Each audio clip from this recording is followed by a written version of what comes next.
A lot of this isn't going to make sense to you, and I'm sorry about that. I'm just going to start at the beginning, with the house.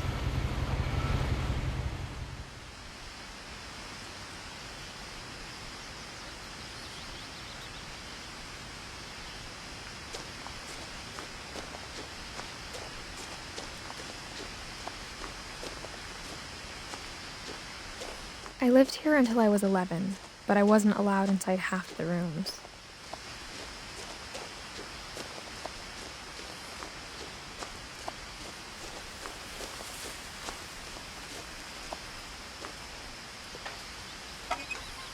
Inside the mailbox were bills from 7 years ago, marked urgent, open immediately.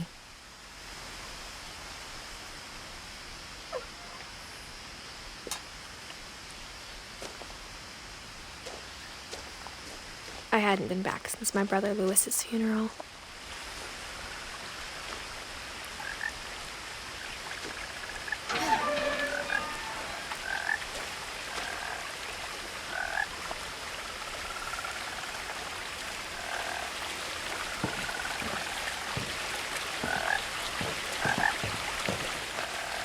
In her will, my mother left me a key, but didn't tell me what it unlocked.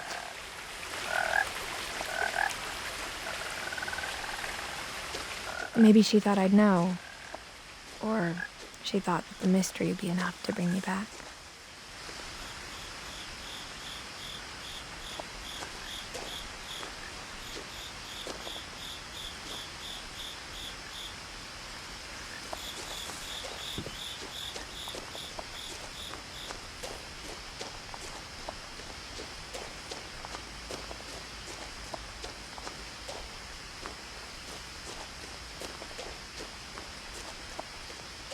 No one had driven this way in a long time, but I saw a few hoof prints.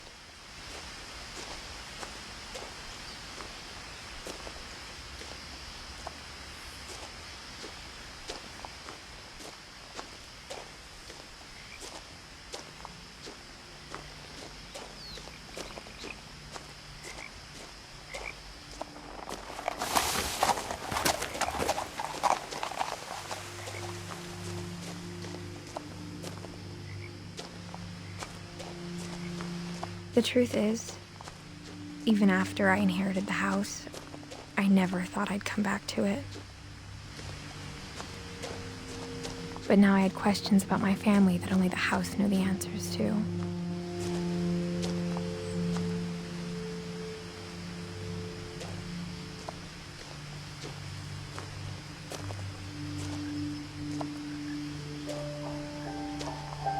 The house was exactly like I remembered it, the way I'd been dreaming about it.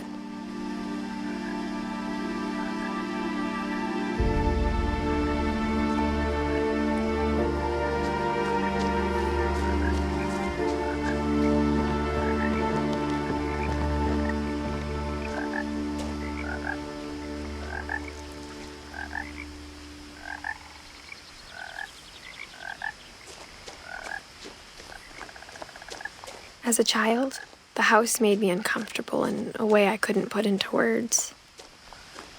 Now, as a 17-year-old, I knew exactly what those words were. I was afraid of the house.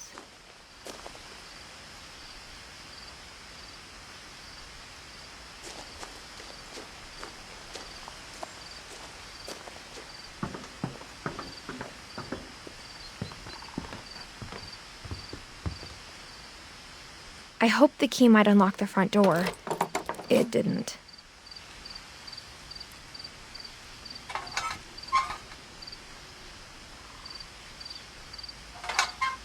Looking in, I felt like the house itself had been waiting for me.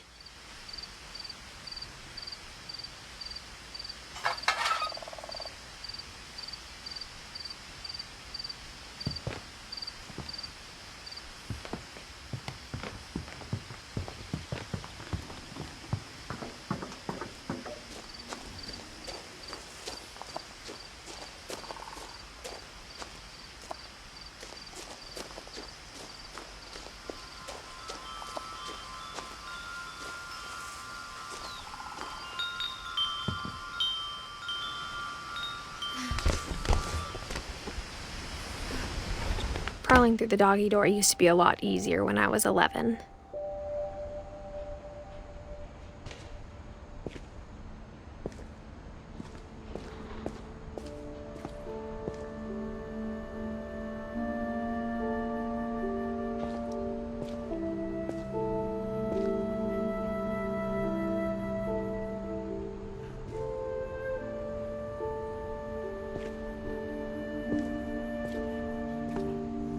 The power had been turned off the night we left.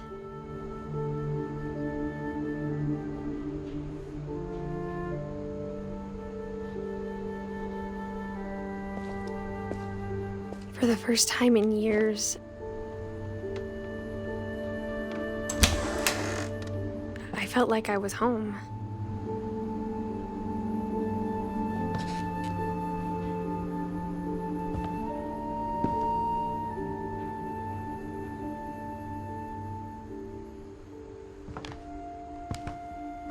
But instead of a family, there were just memories of one.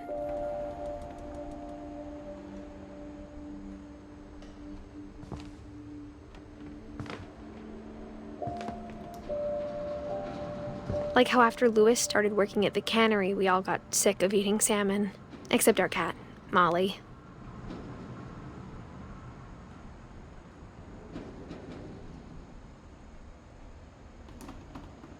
Or how only one restaurant would deliver to our house, so we had Chinese a lot.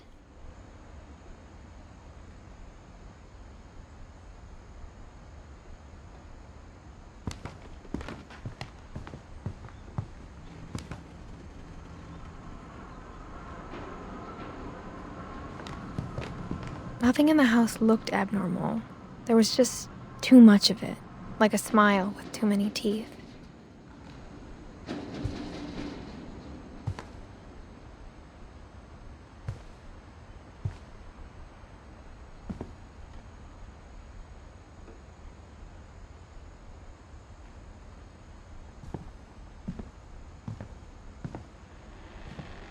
A lot of things got left behind in the whirlwind of that last night.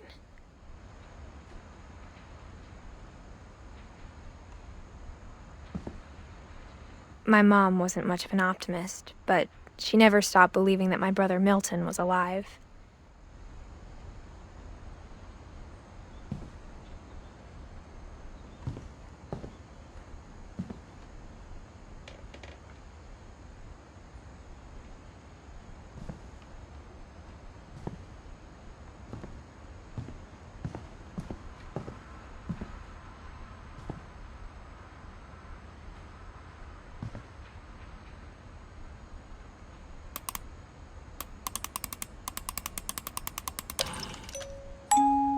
Great-Grandpa Sven built a music box for Barbara, along with the rest of the house.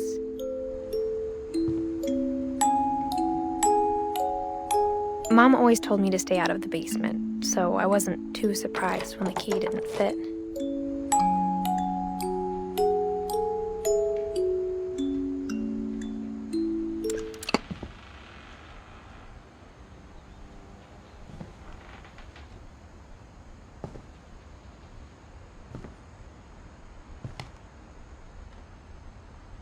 Even the fireplace had a story. Edie told me the bricks came from the original house, after it sank.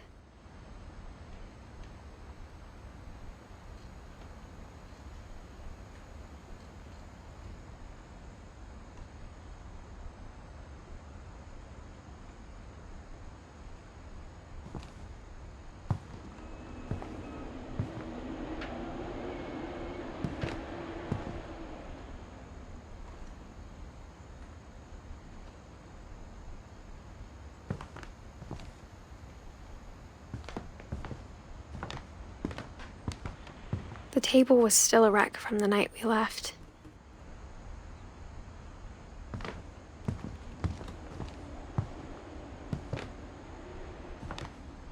My mom was the only one of us who could imagine Great-Grandma Edie living in a nursing home.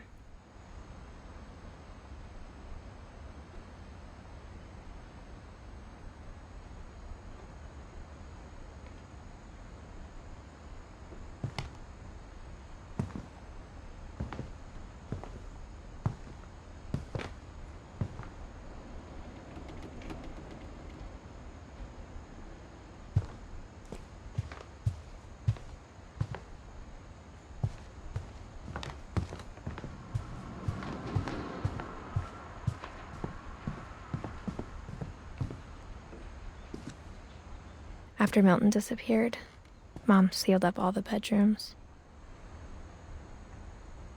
Then Edie retaliated and drilled peepholes.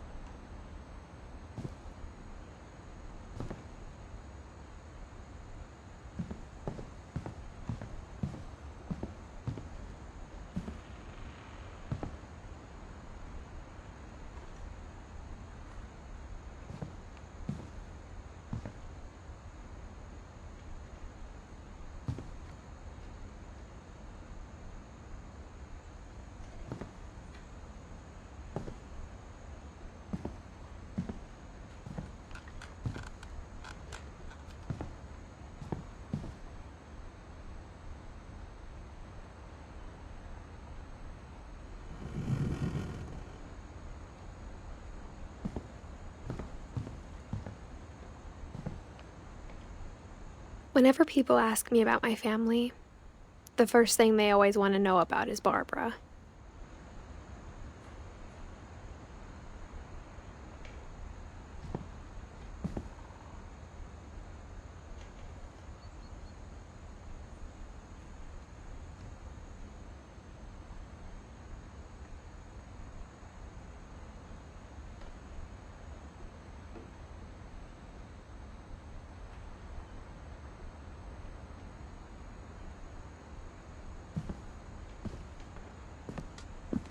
Mom must have locked the third-floor stairs on the night we left.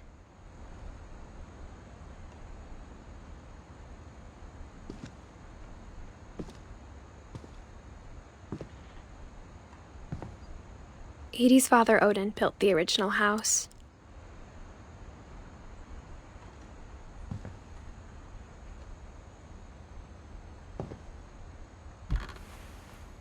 Barbara was a child star for 2 years, until America grew out of it.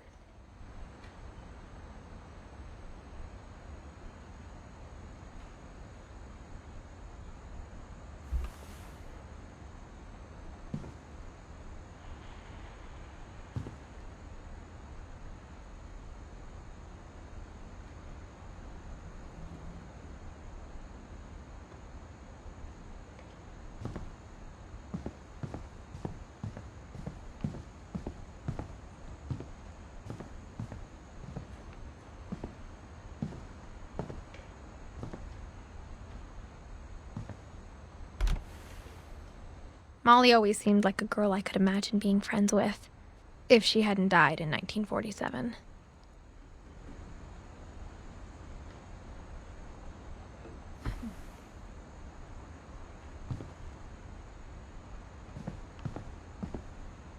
I spent a lot of time playing in Great Uncle Walter's room. I think my mom sometimes regretted not sealing it up.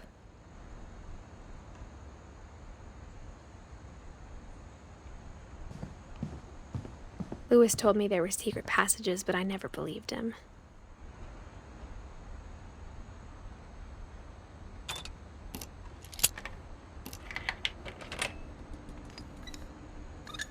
Turns out, my mom was really good at keeping secrets.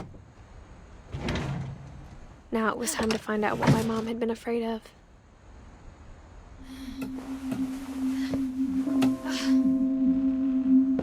Reading this, maybe it sounds like I had a plan.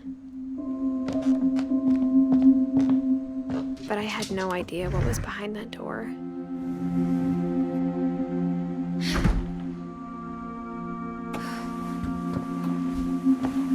Just like I had no idea where all this was gonna lead.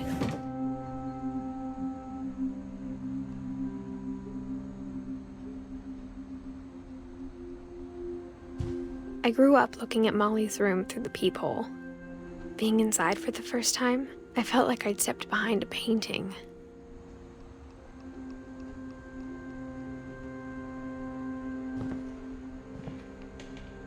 Molly's gerbil had a tiny bedroom with its own even tinier gerbil cage.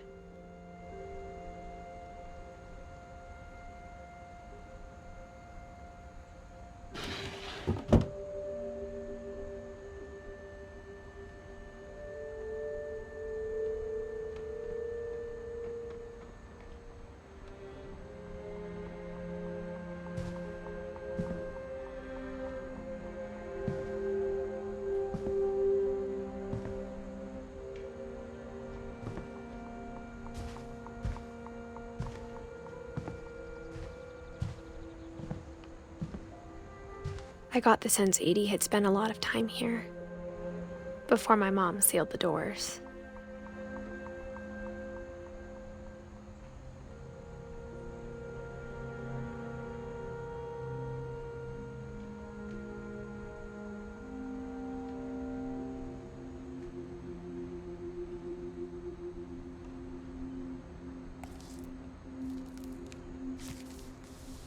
December 13th, 1947. Dear Diary, I'll be gone soon, but I wanted to tell somebody about what's gonna happen. It started when Mom sent me to bed without dinner. I woke up and I was starving, so I looked around for something to eat.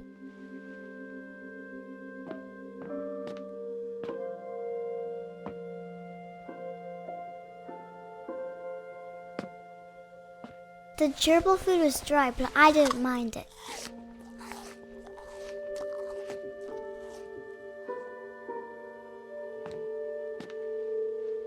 My Halloween candy was all gone.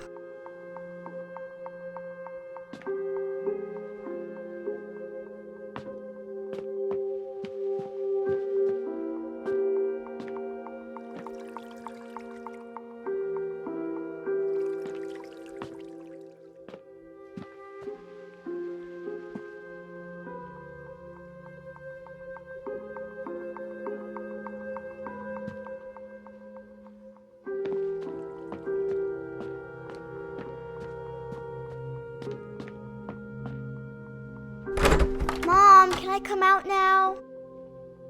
Sweetheart, it's late. Go to sleep.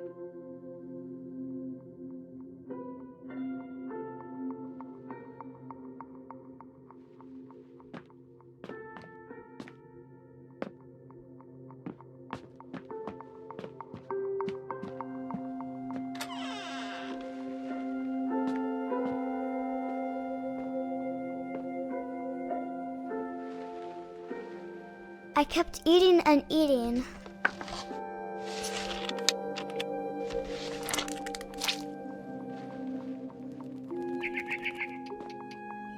I ate a lot of things that night.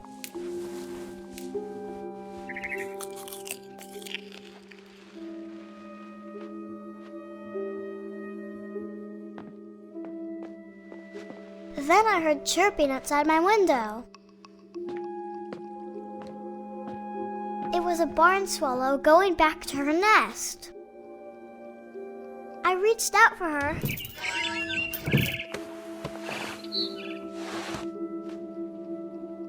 And suddenly, I was a cat.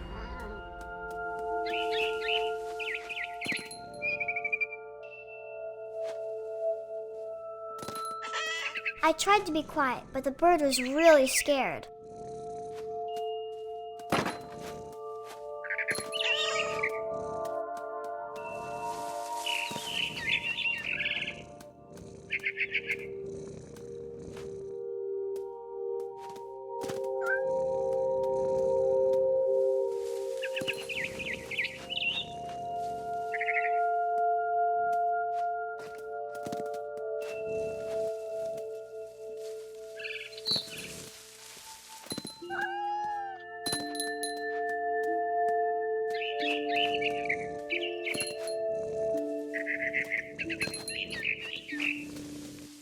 I jumped and I almost got her.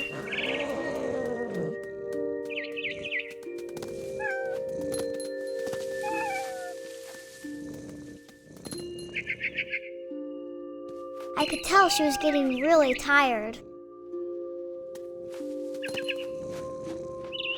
Now I was up in the big tree. I promised Dad I wouldn't climb it anymore. All I cared about was eating that mama bird.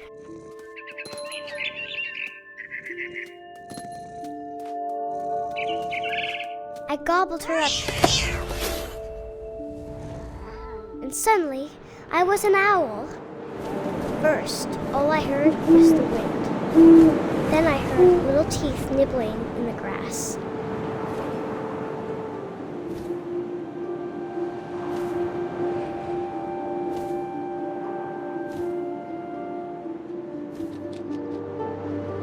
rabbits.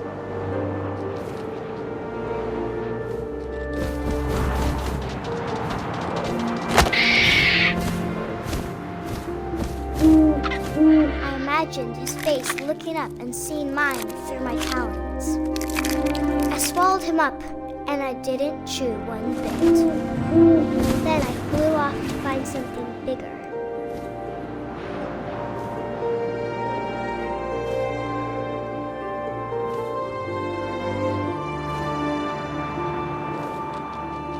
A mama rabbit.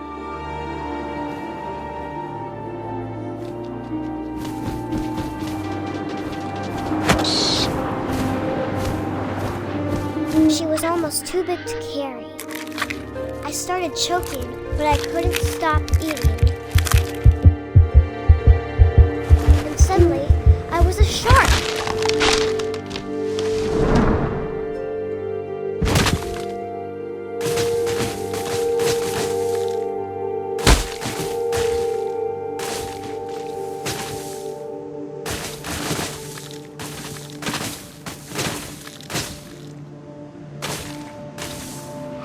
I rolled off a cliff and into the ocean. Now, I was hungrier than ever.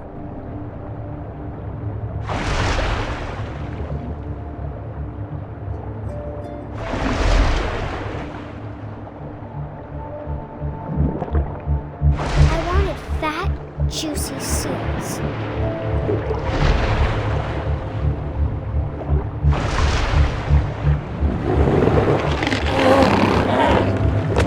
Off her flipper, and it tasted really good.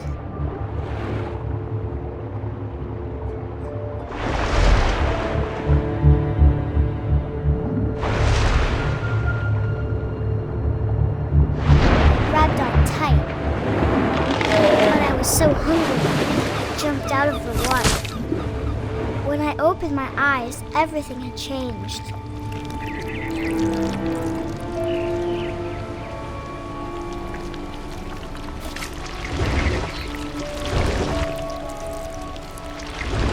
Now I was a monster, and I smelled people everywhere.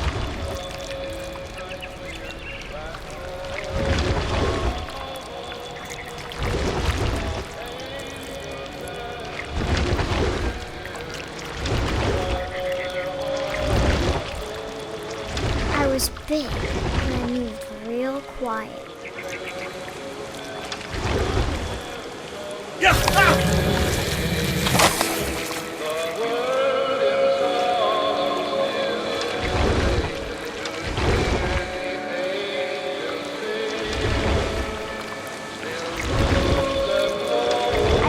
Stop, but also I didn't.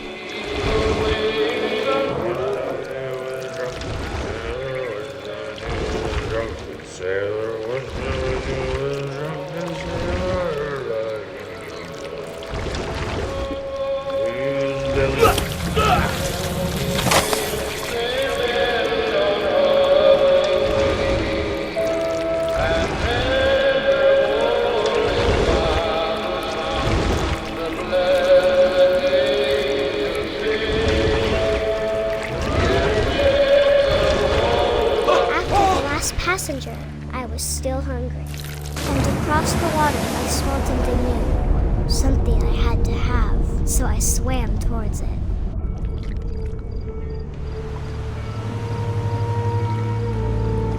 I slithered onto the sand, and the good smell went into an old pipe.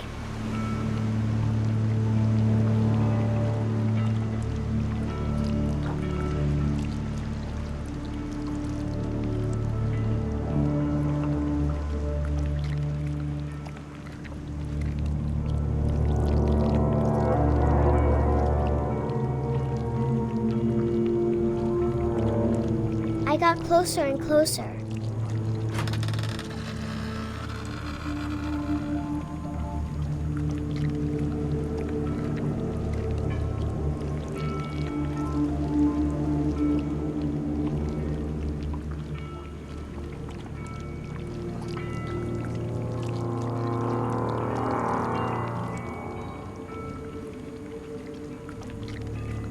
All my stomach started growling.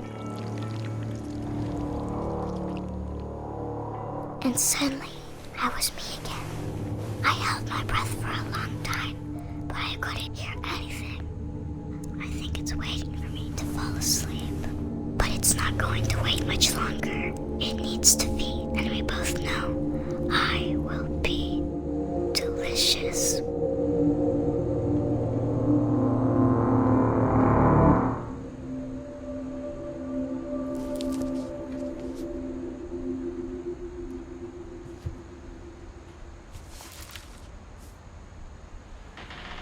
I'm not sure if I believed all of that, but I'm sure Edie would have.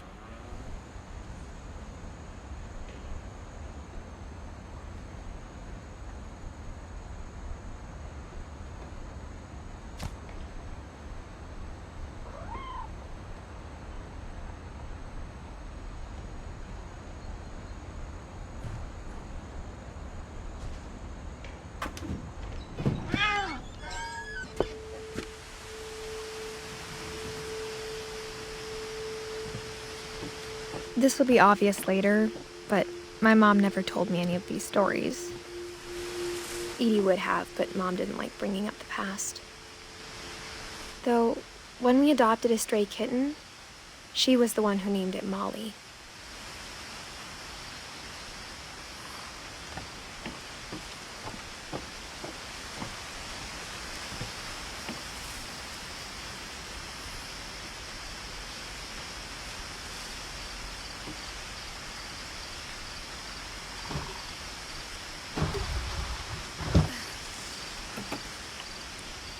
I spent a lot of time in Great-Grandma Edie's room.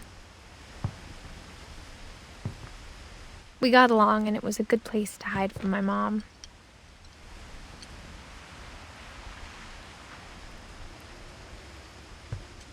When Edie told people Sven was killed by a dragon, she could also have said he was building a dragon-shaped slide that collapsed.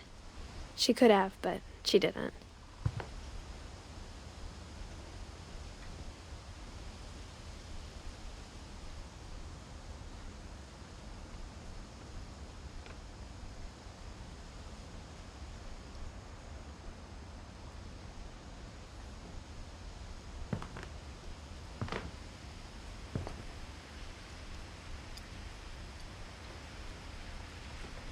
One summer, they evacuated the island, but Edie refused to go. For a few weeks, she was a celebrity.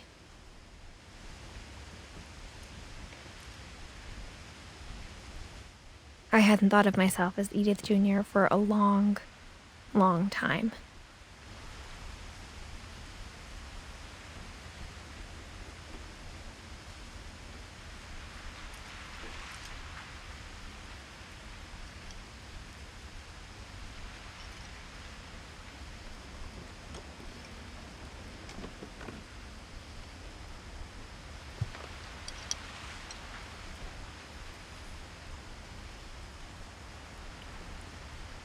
Edie gave a big interview about a mole man living under the Finch house.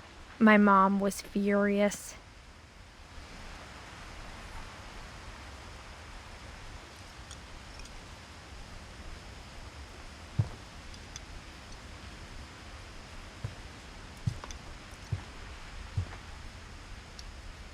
Louis died a week before we left, but Edie had already started to memorialize him.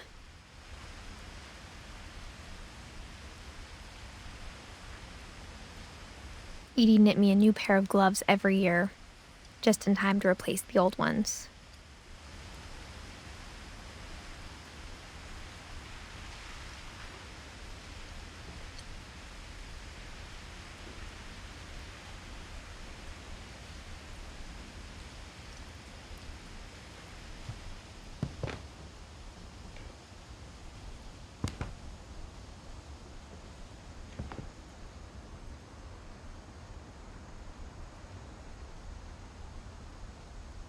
Her room was like a museum.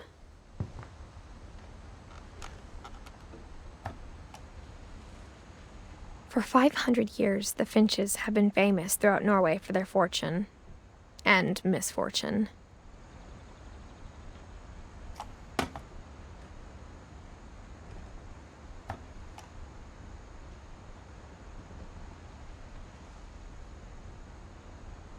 Odin Finch buries the latest victims of the family curse, his wife Ingeborg and their newborn son, Johann. On January 7th, 1937, he set sail with his family and his house, hoping to leave the curse behind. But 40-foot waves off the coast of Washington send the house and Odin to the bottom of the sea. Odin's daughter Edie, with husband Sven and baby Molly, step ashore on their new home, Orcas Island. Odin Finch is the first to be buried in the new family cemetery. His daughter Edie is already dreaming of a new Finch house.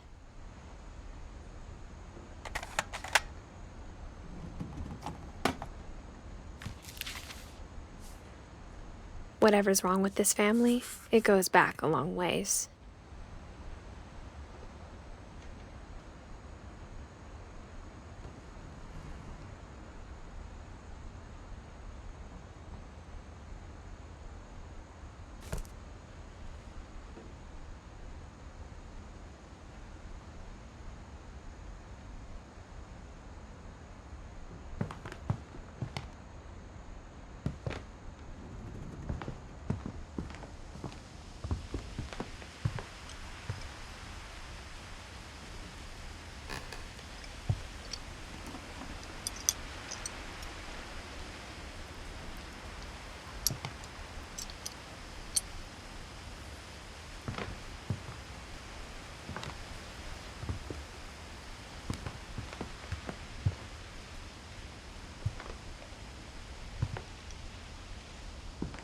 Even in her 90s, sometimes Edie seemed a lot younger than my mother.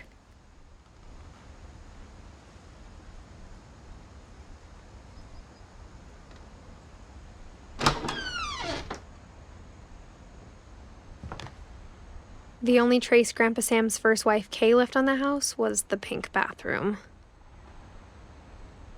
It was a pretty big trace.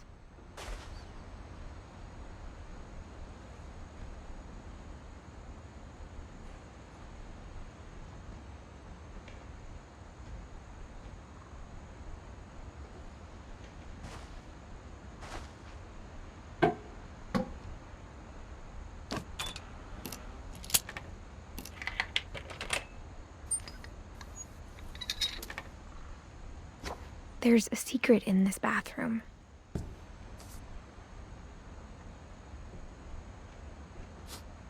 It's in the last place you would look. It isn't in the cupboard. It's hidden in this book.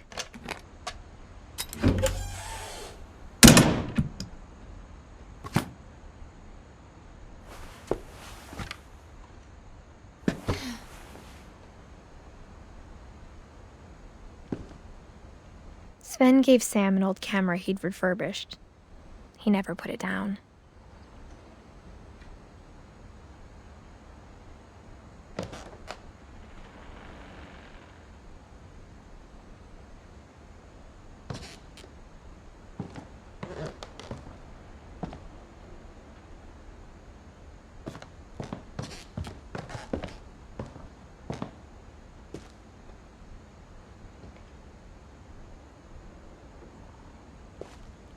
From the paintings on the wall, it was clear my brother Milton had been here before me.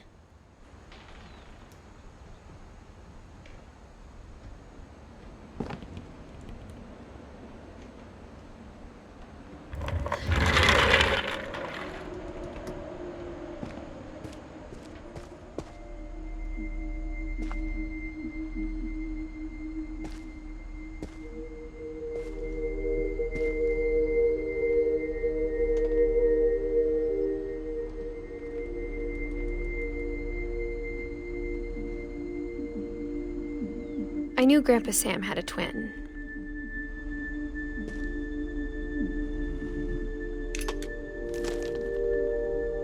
And that he never talked about him.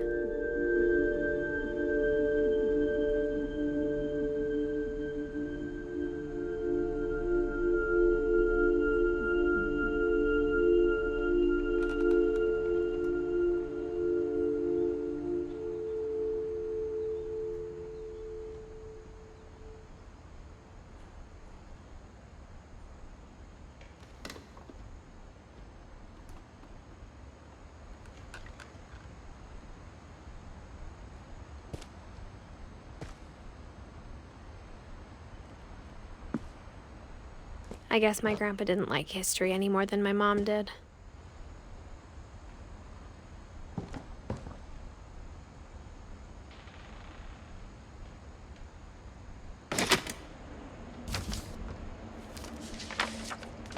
How I Want to Remember My Brother by Sam Finch.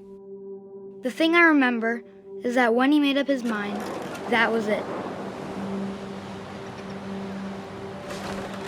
My brother said he'd die before he ate another mushroom, and he did.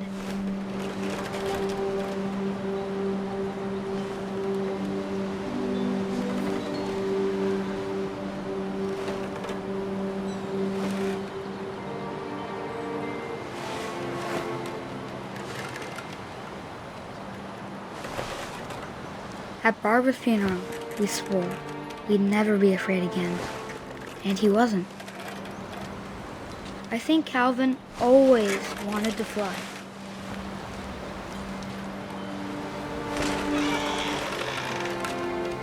Sam! Calvin! Dinner's ready! Coming! But that day, he finally made up his mind to do it. I told him going around was impossible. Maybe if I hadn't said that, Calvin! I'm not gonna tell you again! maybe if the wind hadn't picked up, then maybe he'd still be here. But I doubt it. I think he'd already made up his mind. That's what I want to remember about my brother.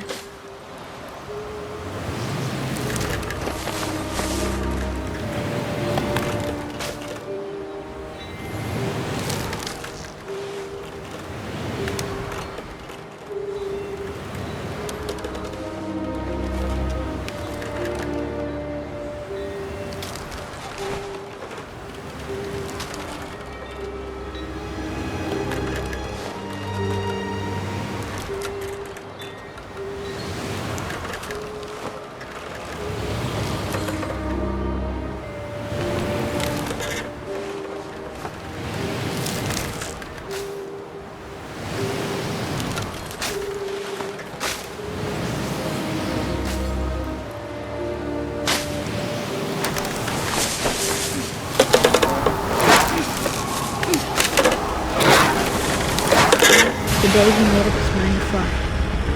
And he did.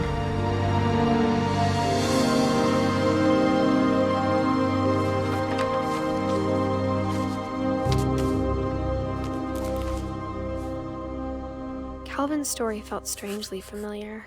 When I was younger, I remember trying to do the exact same thing.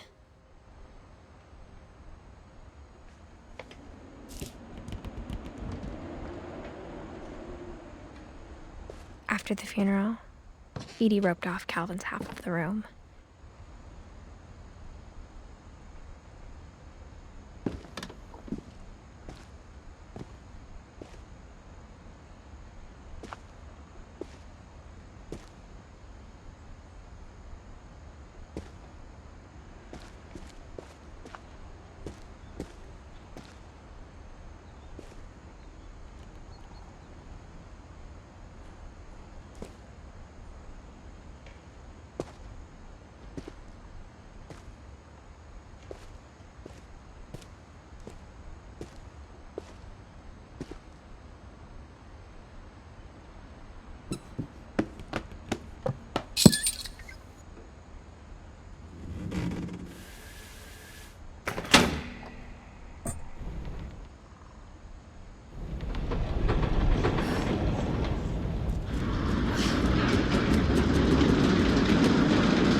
The passages were a pretty tight fit.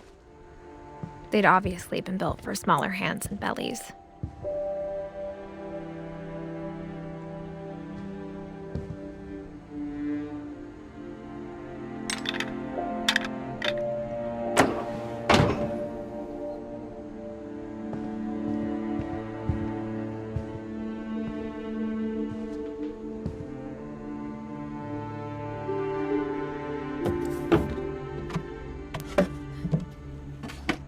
Growing up, I always thought of Barbara as a child star.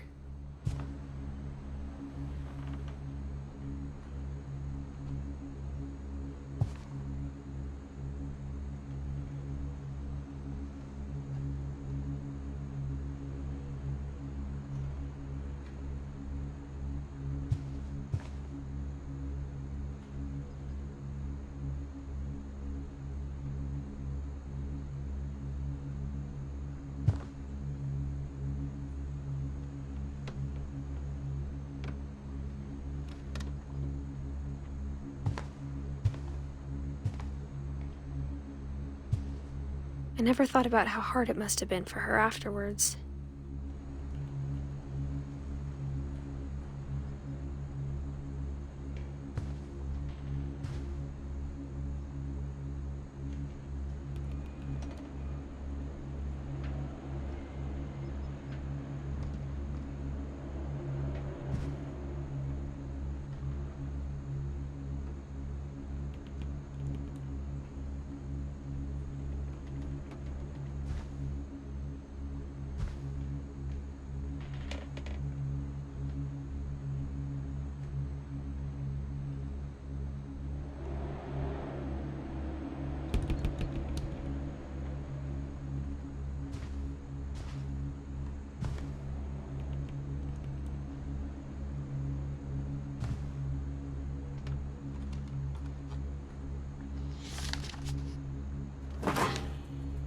Of all the stories people wrote about Barbara's death, I'm surprised Edie saved this one.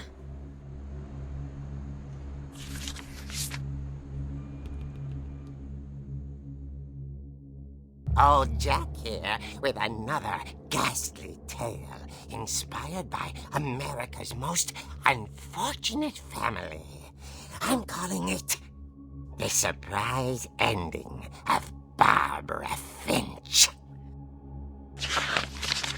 As a child star, Barbara was famous for her scream. Now at 16, she was all washed up. A has-been.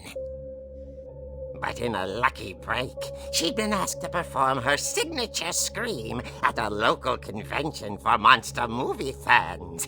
It was just the boost her career needed. Unfortunately, her scream hadn't aged well.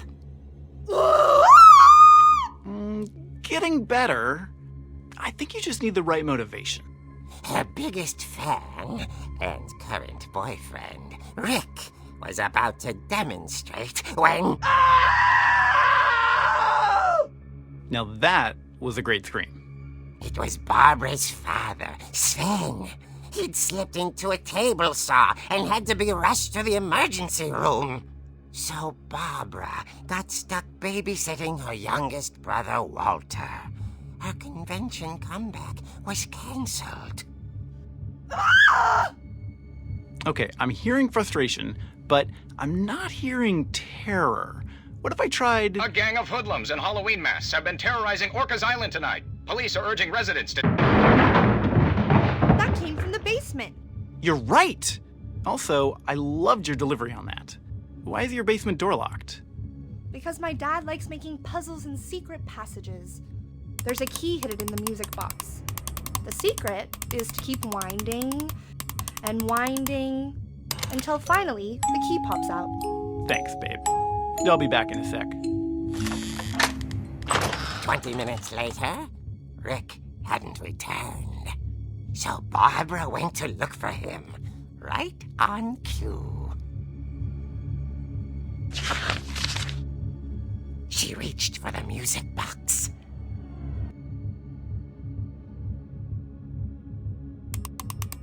And as she wound the key, she listened for Rick, but the house was silent.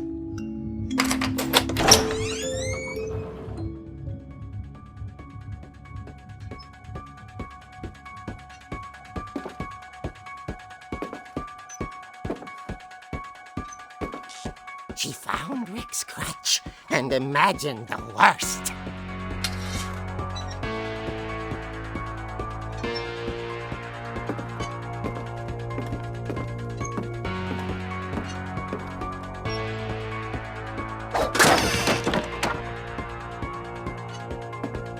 Island's leader is the infamous Hookman killer, Dr. Carl Hamill, who impaled and then ate his family 10 years ago tonight.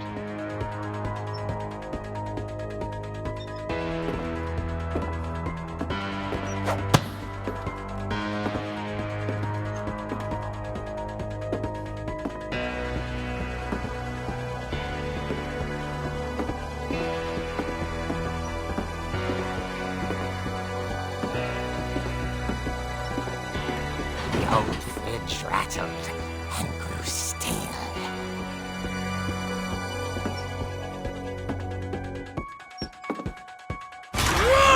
Oh dear! Oh! Rick? Barb, relax. I was just trying to scare you to help you find your scream. Well, I'm not scared, Rick. I'm furious. Then act furious. All I'm getting from you now is that you're hurt and confused and She threw him out, but she kept a little something to remember him by. Barb, have you seen my other crutch? And she was still holding it when she fell asleep watching the Late Late Picture Show. Hours later... Barbara! Walter, what's going on up there? Ah! Okay, I'm coming up, but if this is a trick, you're dead, Walter.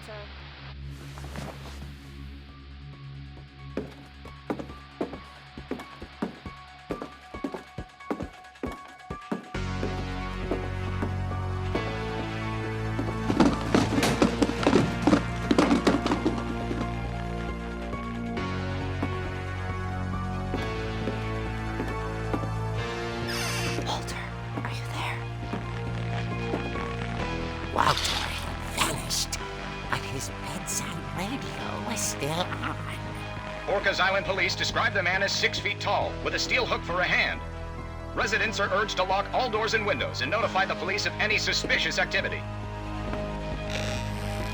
Barbara turned, saw the hook man, and was speechless. He was quite smashing.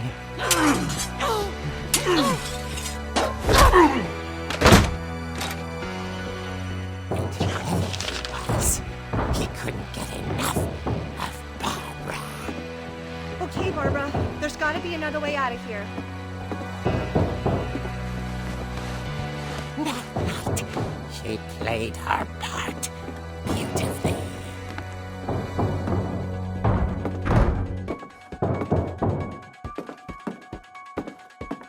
She thought about abandoning Walter, but just couldn't do it.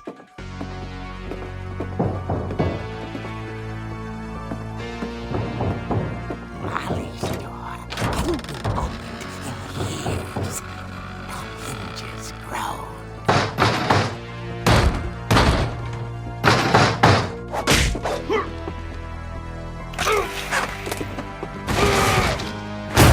He wasn't moving, but she sensed the story might not be over yet.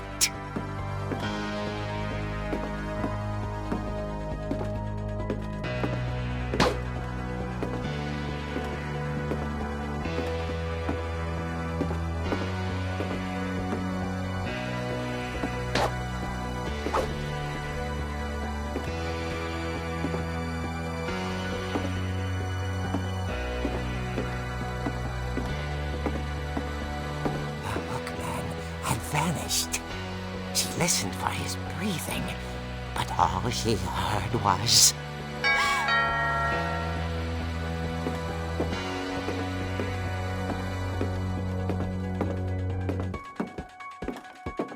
At the door, she heard whispering. It was coming from inside the house.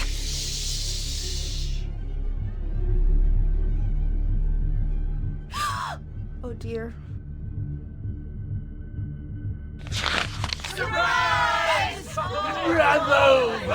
You were wonderful. The monsters had come to surprise her.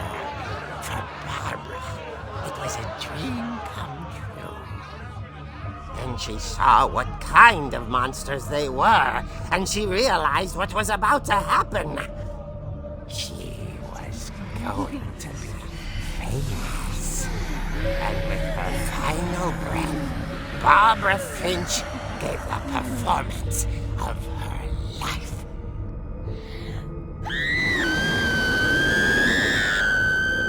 I wasn't there myself, but I hear Barbara was magnificent. Poor girl. She had a taste for stardom.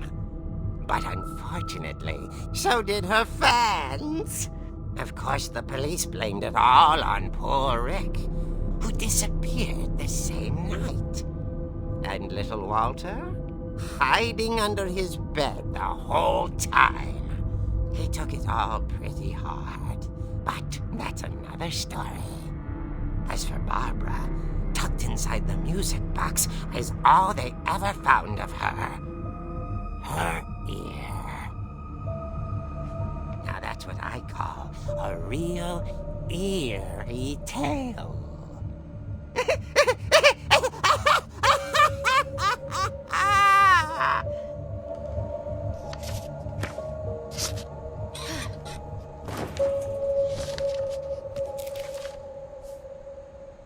Edie told me all Barbara wanted was to be remembered, as absurd as that comic was. Maybe what Edie saw was a happy ending.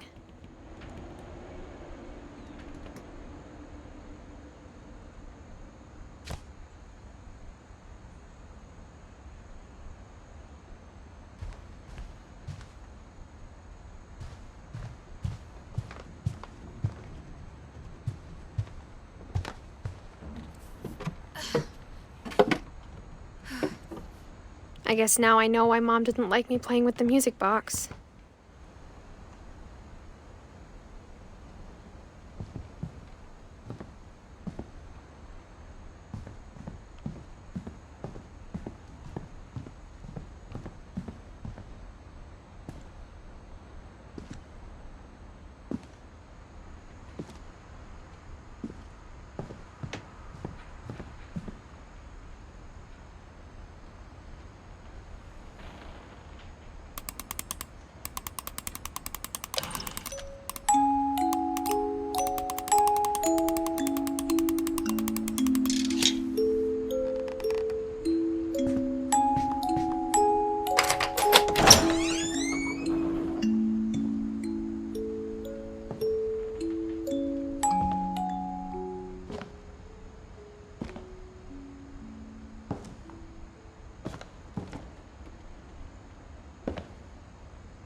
Mom said the basement was off limits, unless I wanted another tetanus shot.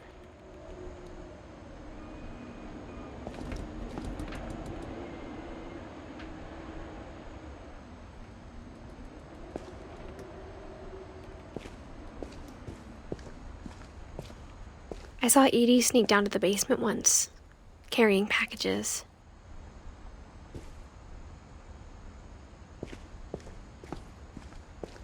I thought maybe she was hiding presents.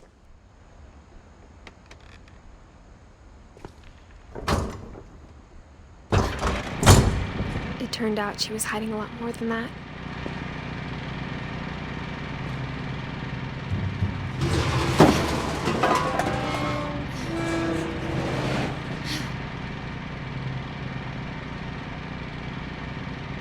I remember asking Mom once about where Walter had gone. She said after Barbara died, he got as far away as he could.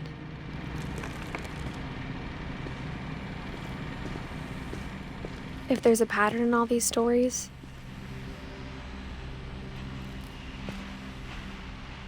I think it's that none of us has gotten very far.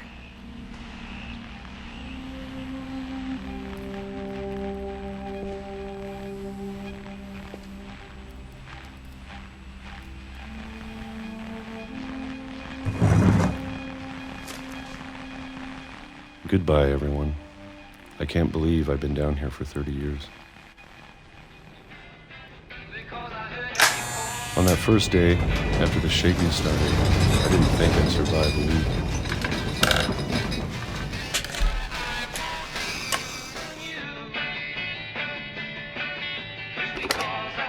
But after a few days, I settled into a routine. That's what kept me sane. Having a schedule, living for today. I always expected to be dead tomorrow. But if you wait long enough, you get used to anything.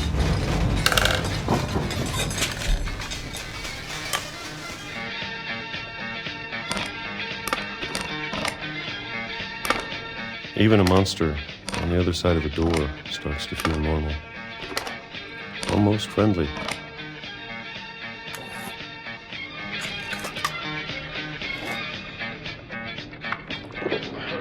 And then one day, everything just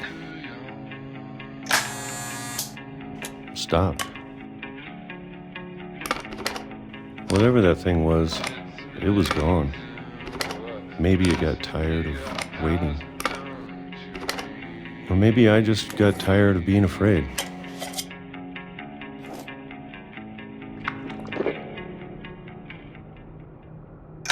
It's been a week now, the longest in 30 years. I'm done waiting. I have to leave while I still can.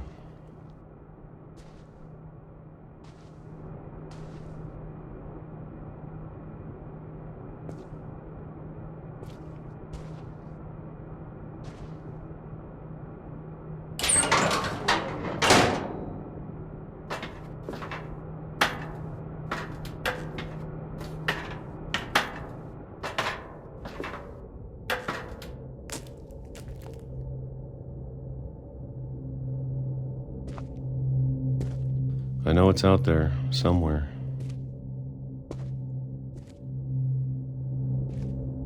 Whatever killed Barbara and Molly and Calvin. Maybe this is all a mistake. But I need to stop living the same day, even if it kills me.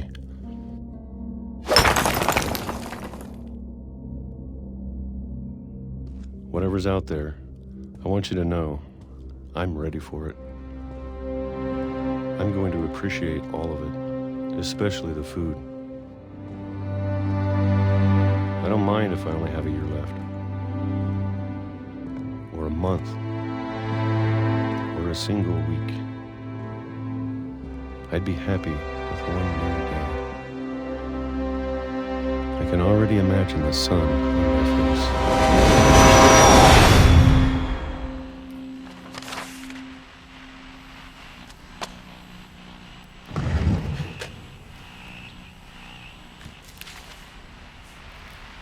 Walter died when I was 6. I can't believe my mom never told me he was down here.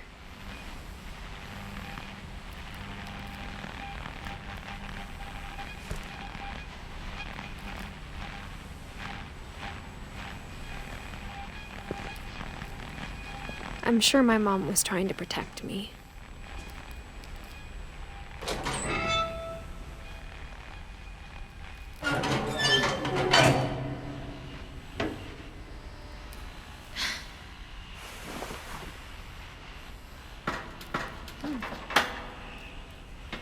Maybe she was afraid I'd end up like Walter. But if she never told me about an uncle under the house, I can only imagine what else she was hiding. I don't want to make the same mistakes she made. Trying to bury something that's still alive.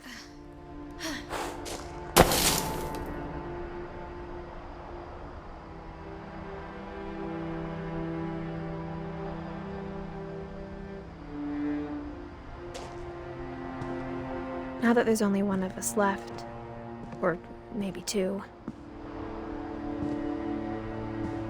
I thought it was time I heard the stories for myself. And found out what happened to everyone else. But now I'm worried the stories themselves might be the problem. Maybe we believed so much in a family curse, we made it real.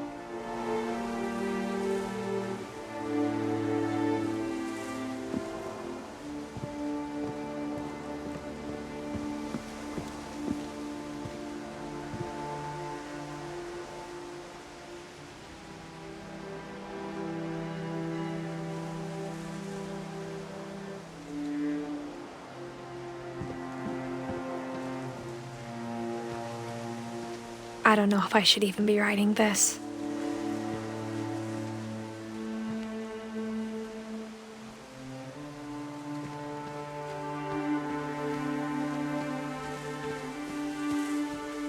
Maybe it'd be better if all this just died with me.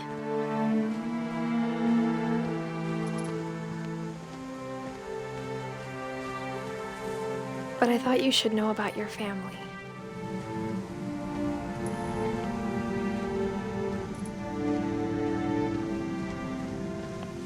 And the history you're a part of.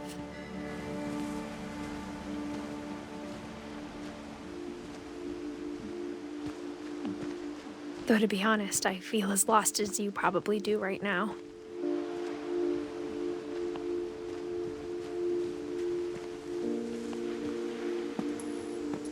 I think the people in these stories believed them, for what that's worth.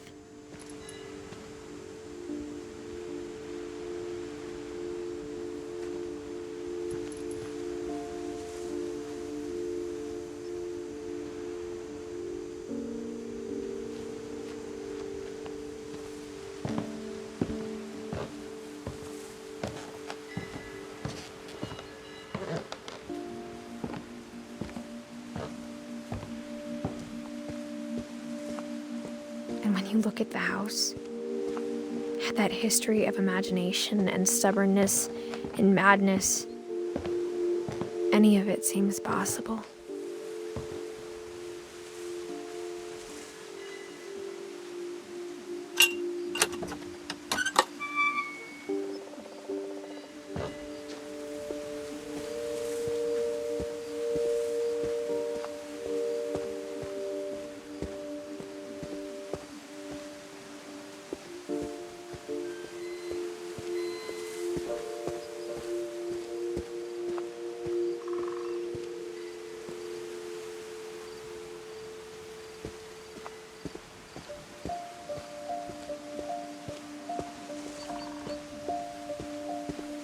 I think we've been surrounded by death for so long, we've just gotten used to it. What kind of family finishes building a cemetery before starting the house?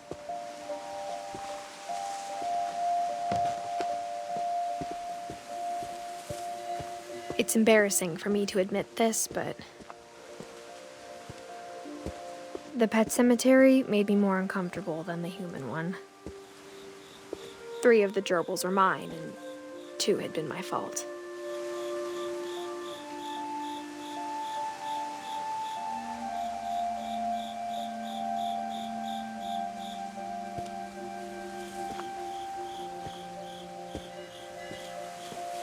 Sven built the house, but it was Edie who designed the cemetery.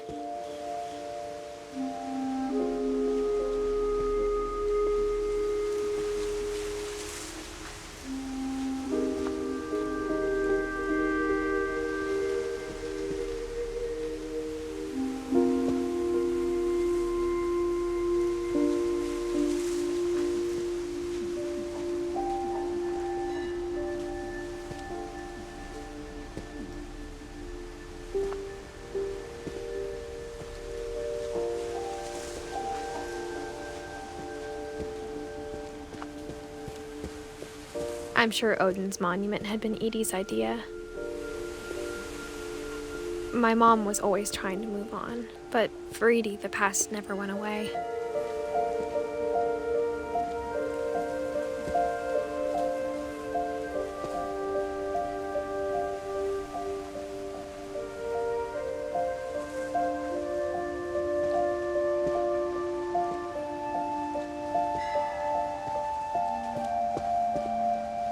She could see it poking out of the water at low tide.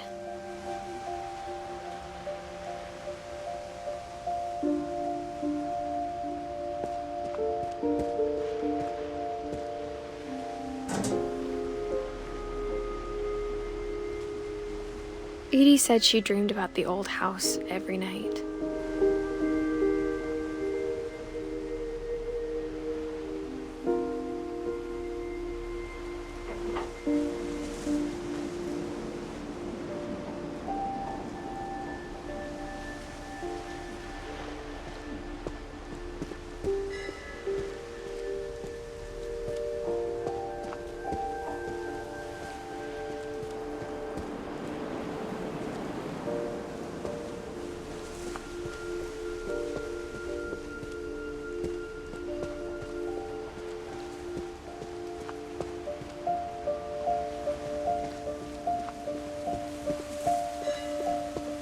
Edie's side was always easier for me to understand.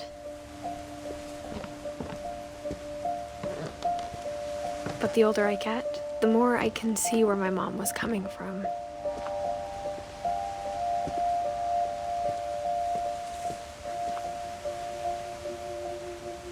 Her dad had been pretty strict, but it wasn't enough to save her brothers. She was just trying to do better.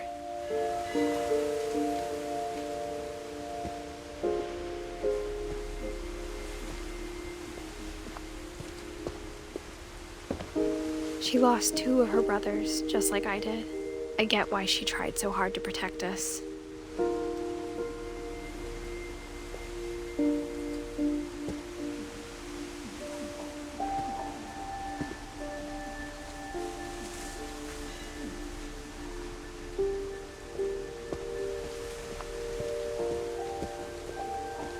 There's so many things I wish I could ask my mom now.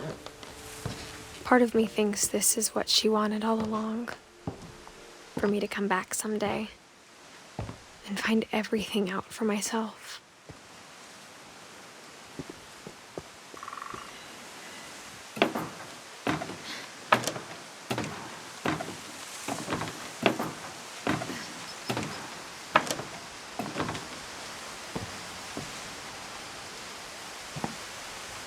But looking back on it now, if she told me there was going to be so much climbing, I never would have come when I was 22 weeks pregnant.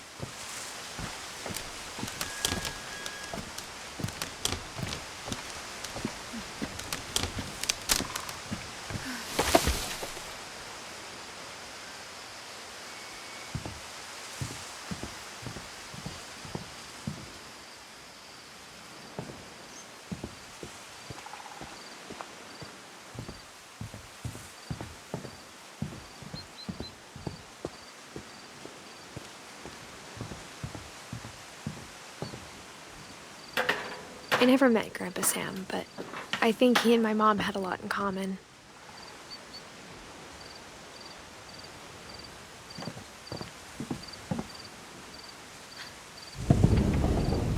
They were both pretty intense.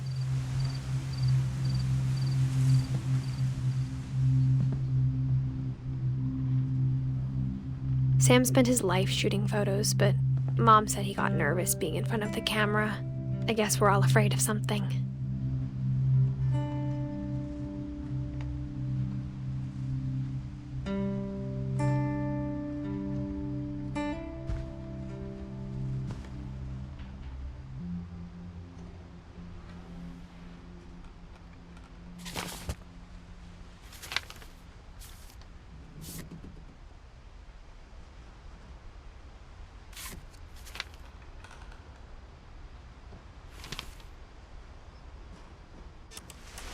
Dawn, I promise, you'll never forget this weekend. Yes, sir. These memories are gonna last a lifetime. Am I gonna have to shoot anything? It's a hunting trip, Dawn. Shooting is strongly encouraged. Perfect. It's gonna rain the whole weekend, isn't it? I will never forget this weekend, Dad. That's the spirit. Okay, got it. I'm gonna take some pictures, okay? Just be careful. That camera's older than you are.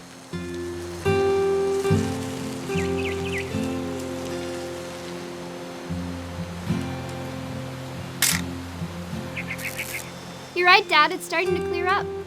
Still freezing, though.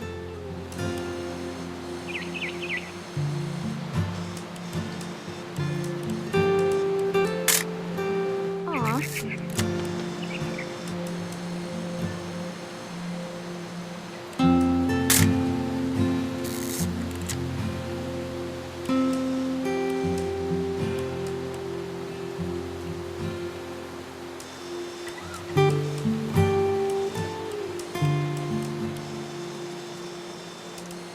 Definitely should not have drunk all that coffee.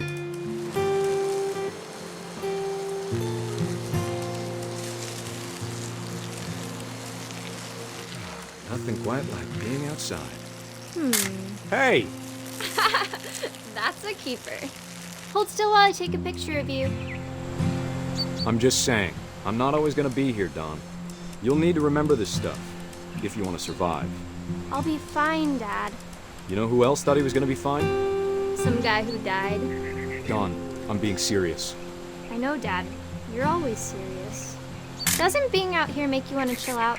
Well, to tell you the truth, I haven't been out here in 20 years.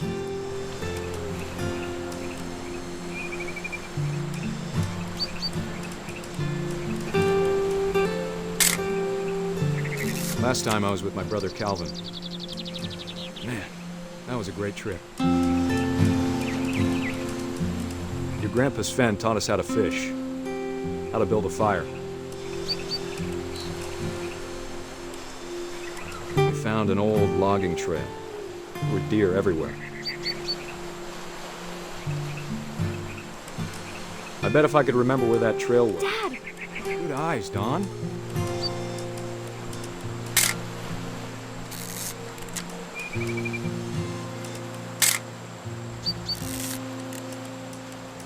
Before you take the shot, let me get a picture of you. Dad, I... Just breathe. Turn off your imagination. Focus on your target. Let me get behind you. Do I have to do this? Don, you don't have to do anything. But if you want to survive, you'll need to be strong. Great shot, Don!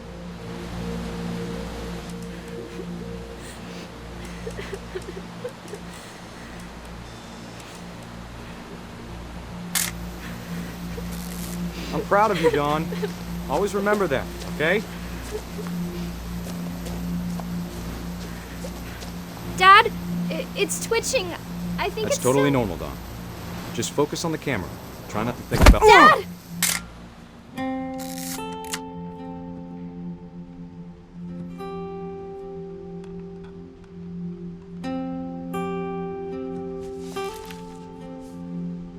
Of all these stories, that's the one I wish most that my mom had told me.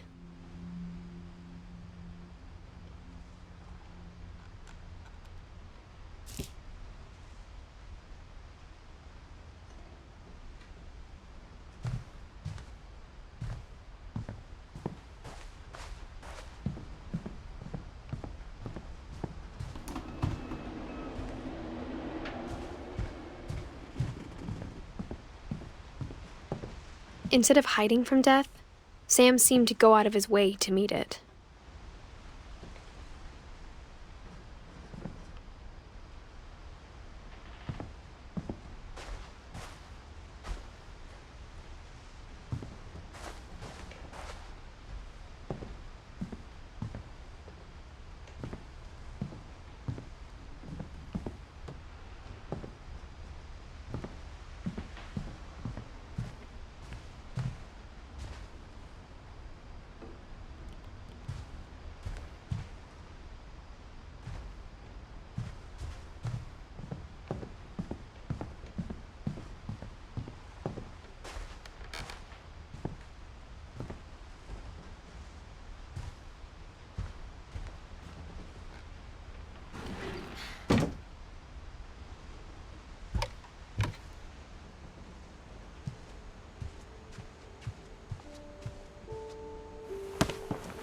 After Sam died, my mom and Edie got really close.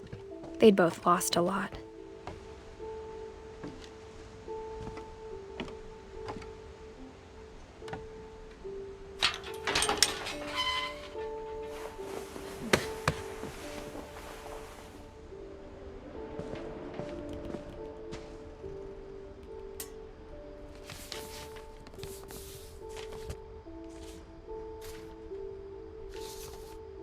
Dear Kay, do you remember the way Gregory used to laugh when he thought he was alone? Like something funny was happening, but only he could see it.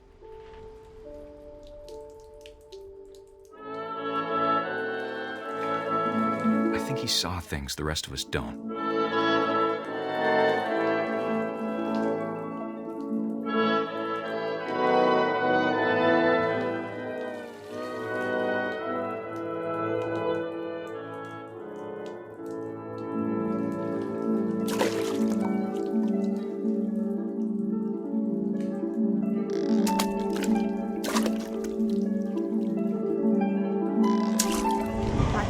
Gregory, it's time to... Hold on, sweetie. Hello? Sam, I told you I don't want to talk right now. I wonder what he saw. What his world was like.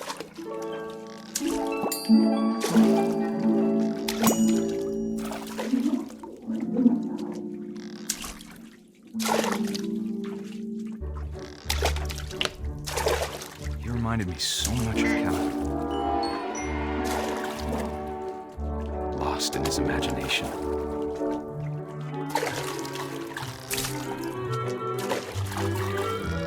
Whatever it was he saw.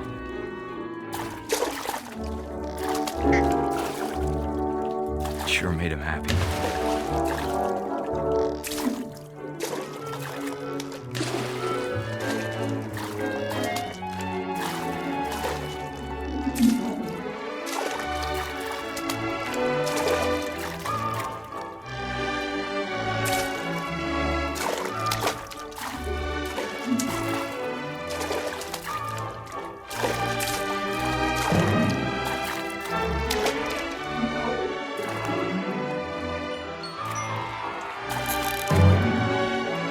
Silly it sounds. But I worried about a baby being too happy. But I could feel him slipping away. Sorry about that, Gregory. I know you did everything you could. Maybe if I hadn't called that night. Damn it. Hold on, I don't want Gregory to hear this.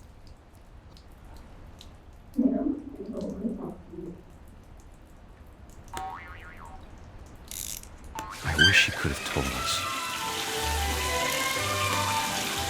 about the world he saw.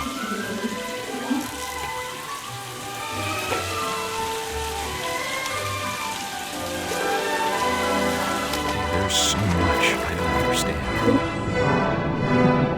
about Gregory,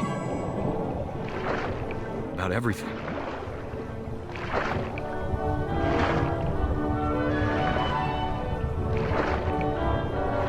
But I know what happened wasn't your fault.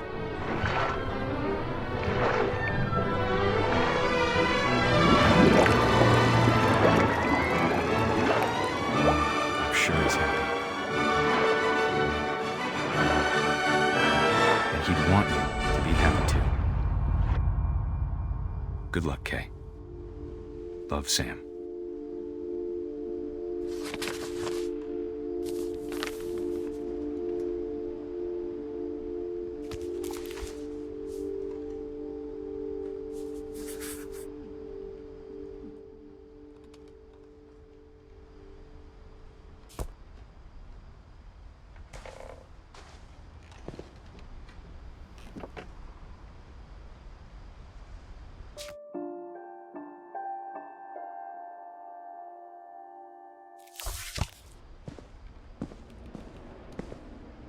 can't imagine my mom ever writing poetry, and yet...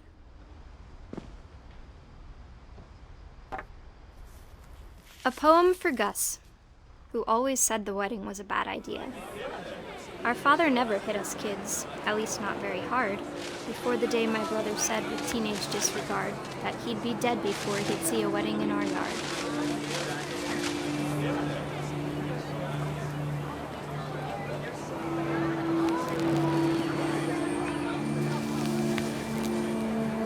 My father made him come, of course, but Gus stood far apart, just flew his kite and bottled up the storm inside his heart.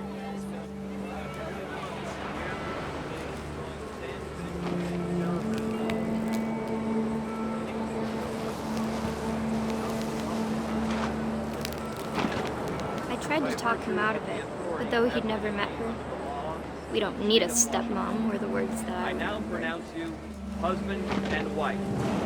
You may kiss the bride.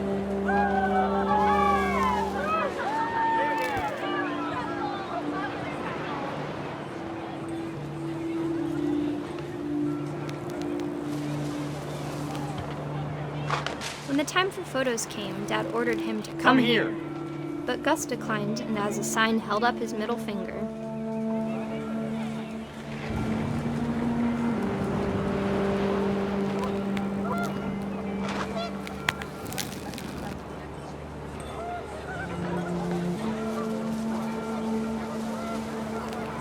The wind picked up, and panicked geese appeared and quickly went. But all the humans did that day was go inside the tent.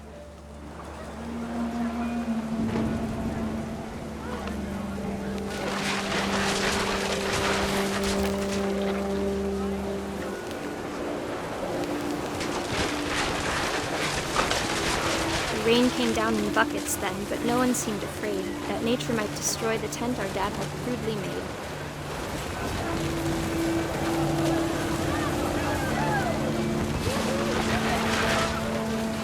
The thunder sounded much too close and full of angry power, but all my father said to this was, "Make the music louder."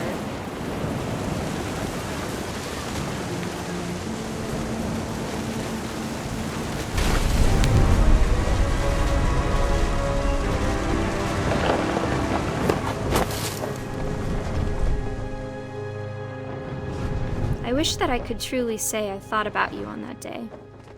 Out there on the beach alone, just you, the wind, the sea, and foam. But I didn't, until we found you.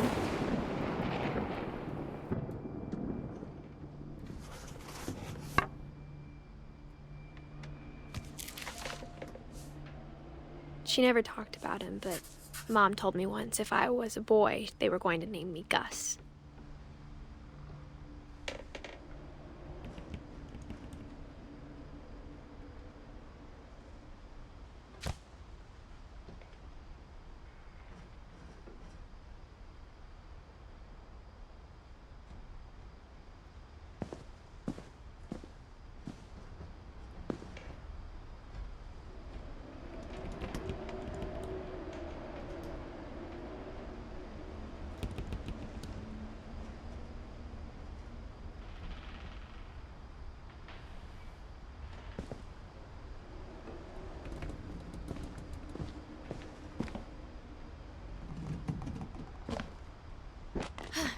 My mom moved up to the loft after her brothers died. At the time, it was as far away as she could get.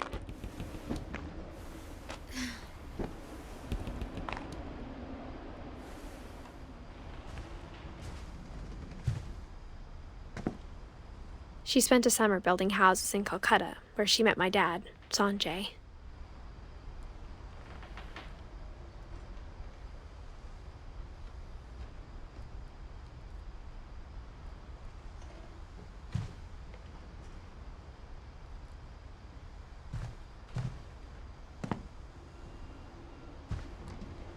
Religion was another thing my mom never talked about, but I think it helped her a lot after her dad died.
My mom moved to India a week after graduation and got a job teaching English.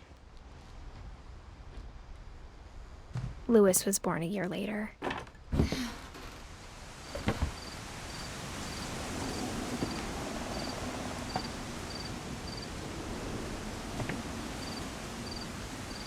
When my dad died, I don't think Mom knew where else to go.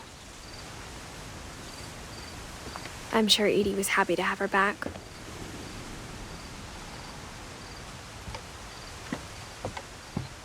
The house had to get a little bigger, but Edie was used to that.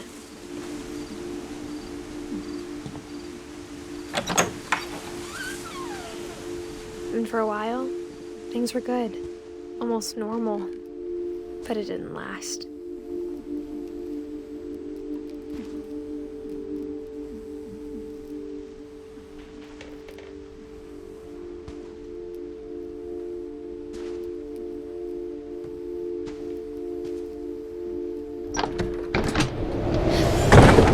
The beginning of the end was Milton's 10th birthday, when Edie gave him a castle.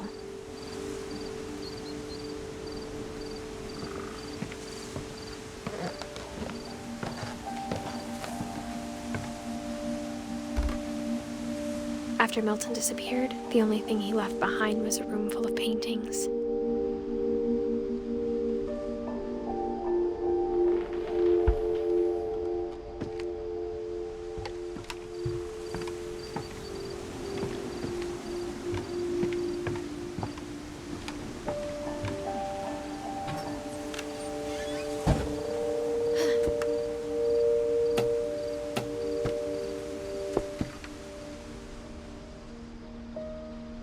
I think Edie was happy to finally have another painter in the family.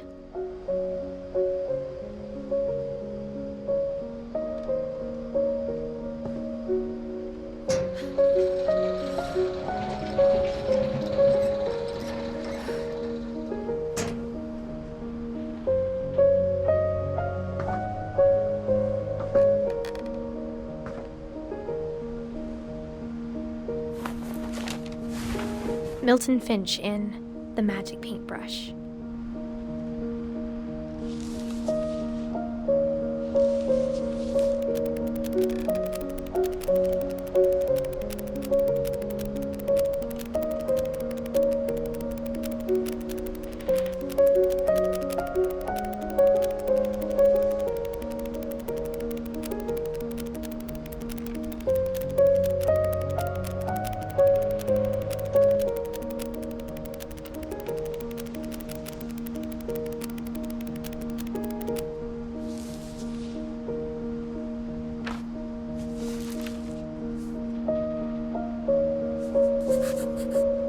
I was 4 when Milton disappeared.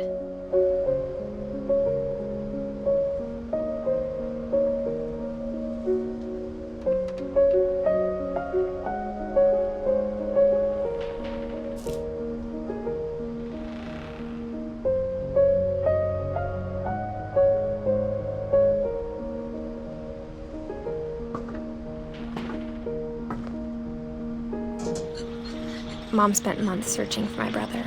Then she sealed the doors.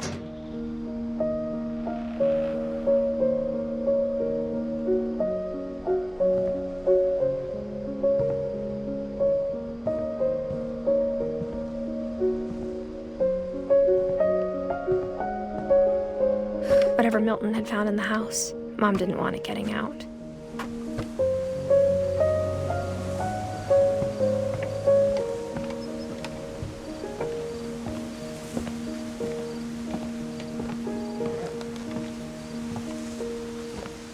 Mom definitely blamed Edie, but I think Louis blamed himself.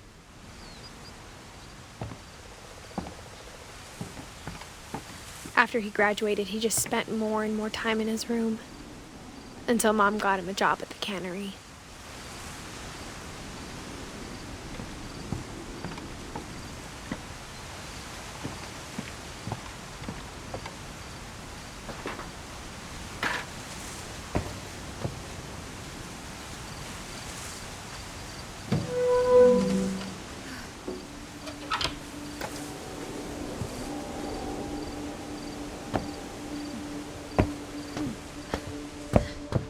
Lewis's room smelled very, very familiar. That part of him lived on.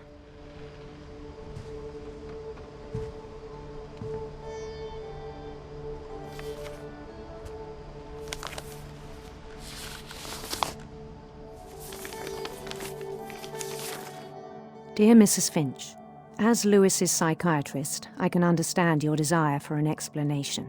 As I see it, the trouble began in January, shortly after we convinced your son to seek treatment for substance abuse.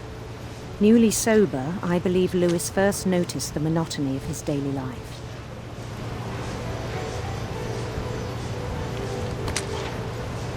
He kept working at the cannery.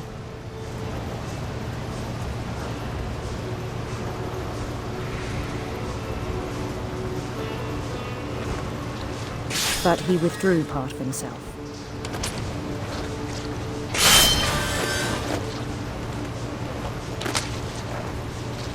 In our sessions, I saw the same behavior. His mind began to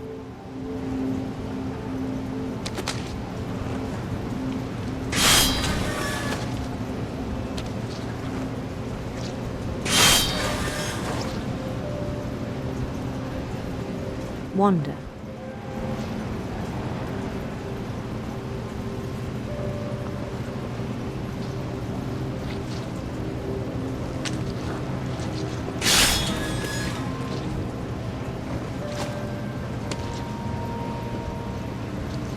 I asked him to describe it. He said he started small, imagining a labyrinth. He'd feel his way about. Then something moved. Bats. And toads.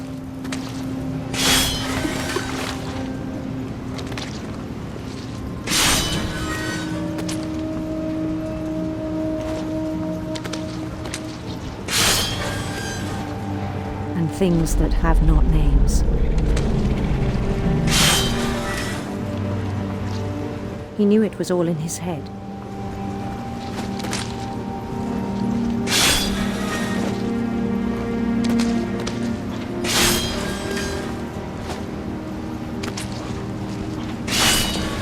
But he took it very seriously.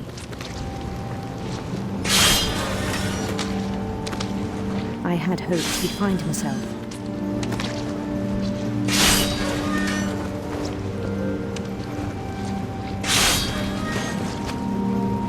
But he found something more.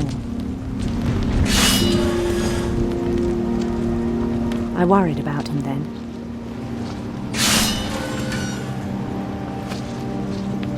Daydreaming at the cannery, I spoke with his boss. But he said Lewis had become a model employee. Methodical, tireless, focused. Like a whole new Lewis. So I let him go on.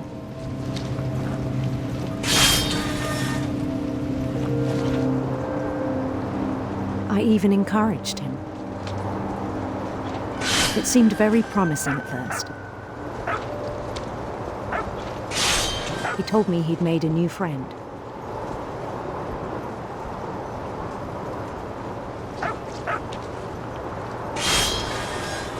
On the edge of a city he named Lewis Topia.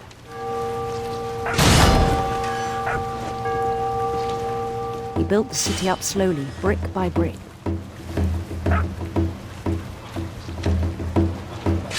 Then he made musicians.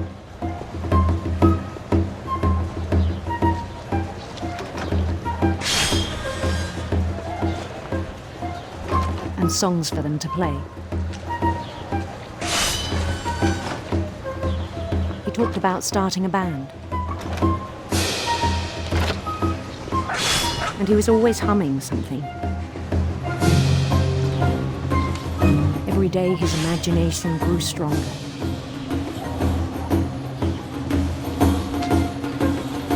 He no longer spoke at the cannery.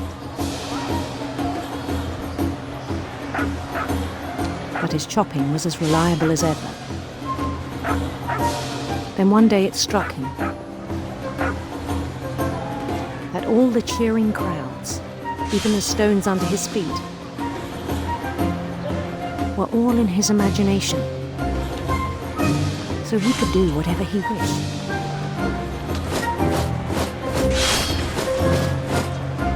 He held an election for mayor, and he won. They begged him to stay, but his mind was already wandering. It became a game for him.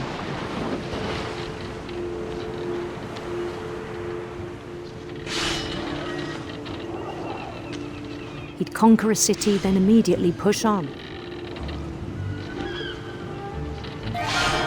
New Louisville.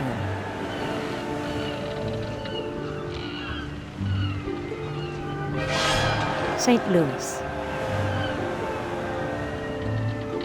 He started drifting away from our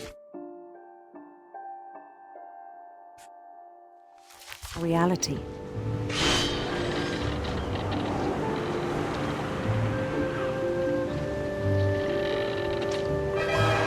Minneapolis, until one day he forgot to go home from the cannery.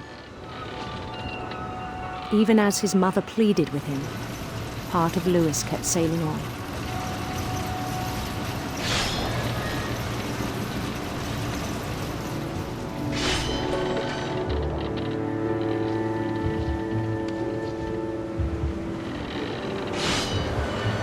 In Louisburg, he heard rumors of a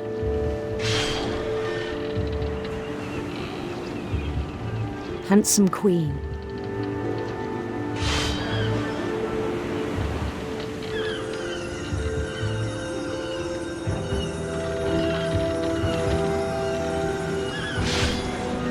The queen was on her own quest for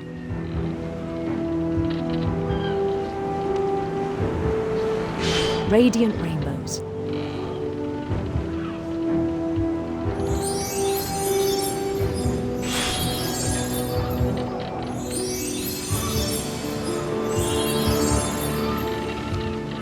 He followed the sound of her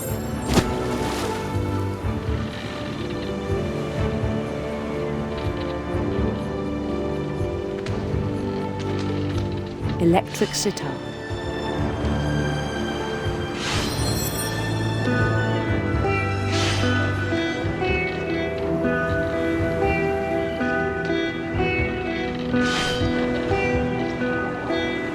His chase led him to a golden palace east of the sun and west of the moon. Even then, his logic remained sound.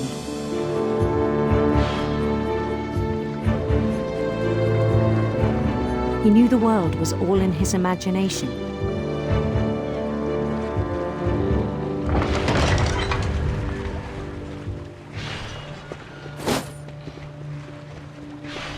But he was so proud of having created it. In his own eyes, he'd become something greater than a king.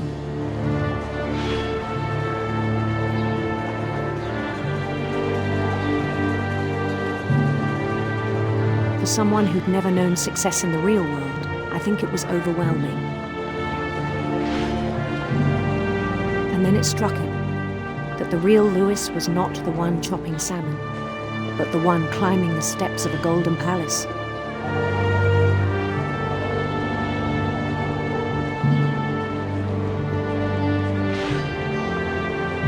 My imagination is as real as my body, he told me. It was hard to argue with him.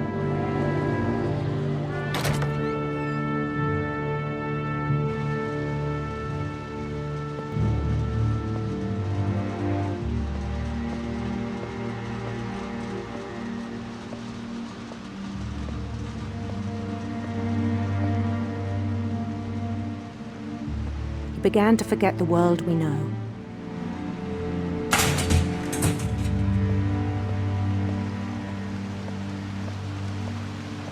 I think it pained him to remember Louis. the cannery worker.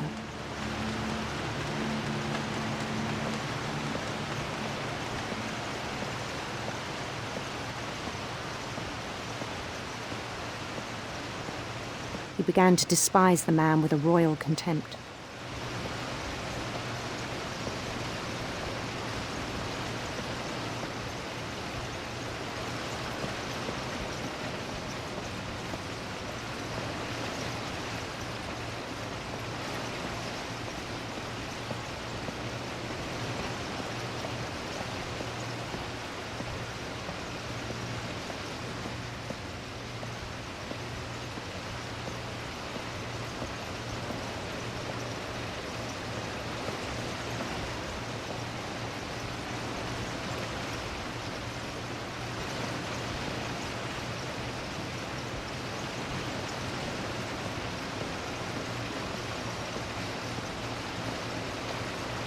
I still thought I could save him.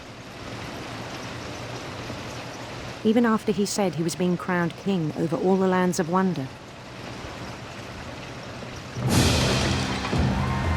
The palace would be packed with his companions.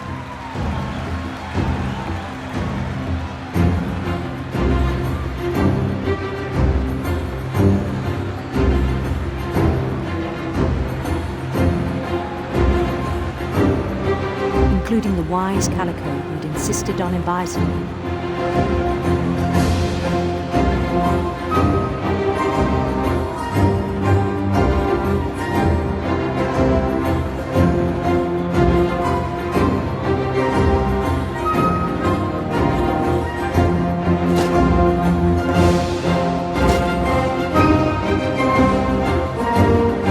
His queen waited, holding his crown.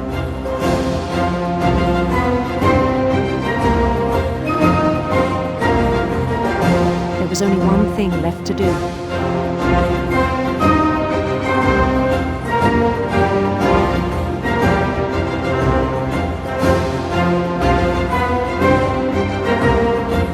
Bend down his head.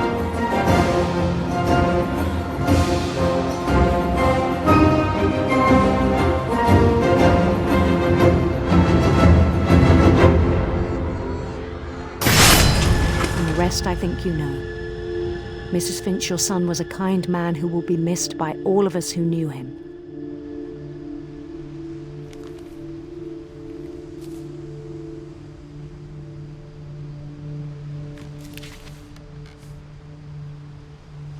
My brother was really cool.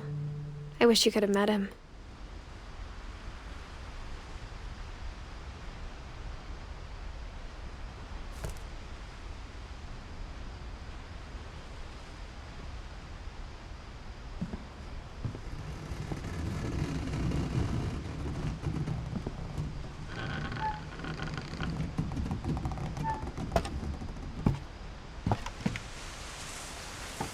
On the way back from Lewis's funeral, my mom told me to start packing.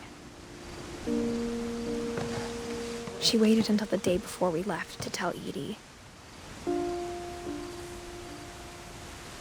I'm not sure if she wanted to make it easier or harder.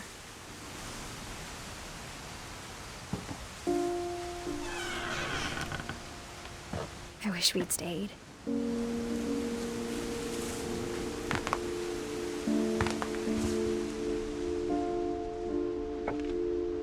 But I understand why we left.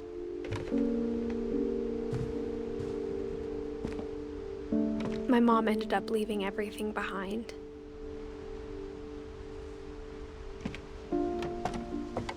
What happened that night had been coming for a long time.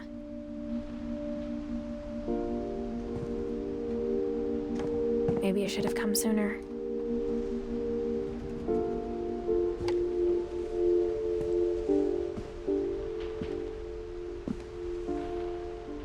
But it had to end one way or another. All that's left now is to tell you about that last night.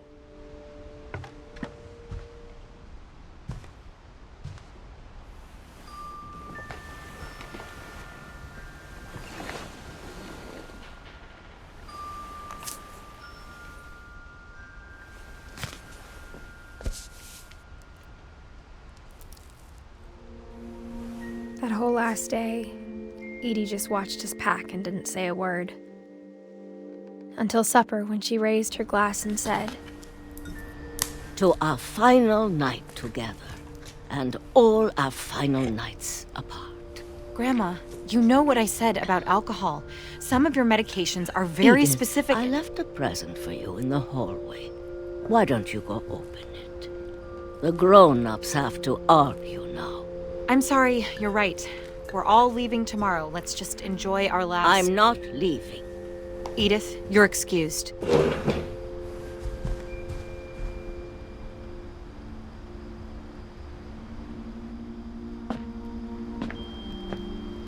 The power had been shut off that morning, but Edie always had plenty of candles. When my mom sealed the library, I don't think she knew about the other entrance. Or that Edie had a key to it.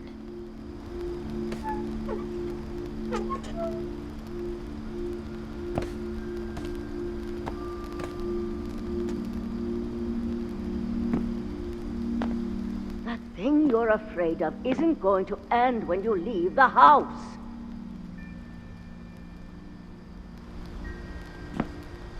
Edith has a right to know these stories. My children are dead because of your stories. I think it's best if Edith and I leave tonight.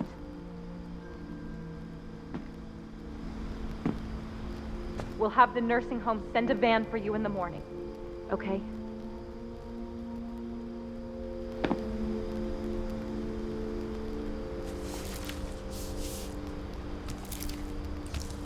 Dear Edith, there's so many stories I wish I could tell you, but there's only time for one. This is about what happened on the night you were born. That night, the tide went way, way out. It was the first and last time I ever saw the old house aground. There'd been an earthquake out in the middle of the ocean. They called it the lowest tide in 1,000 years. God, it smelled awful. You know, I've seen that house every day of my life.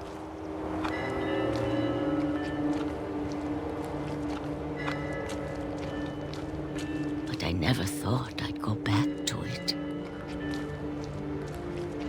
When the fog rolled in, I lost my way.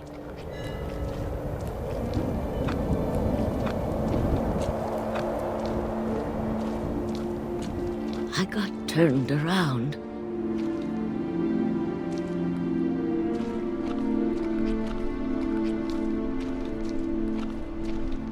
I started seeing things.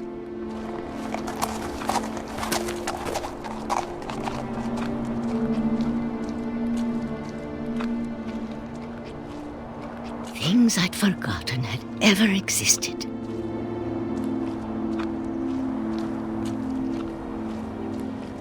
But when I saw them, they felt like old friends. That night, a lot of things came back to me. Or maybe I came back to them.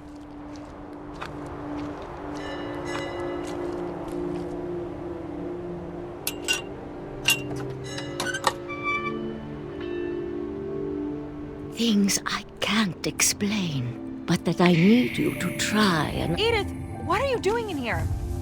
It's mine. Edith! Mom, you're gonna rip it! Let go! I kicked and screamed, but Mom dragged me to the car.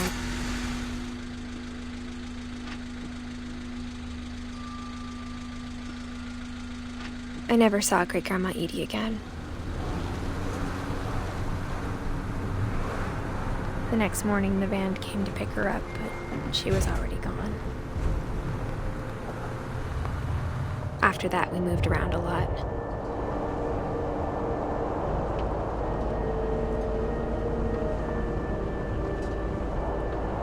We both tried to make the best of it.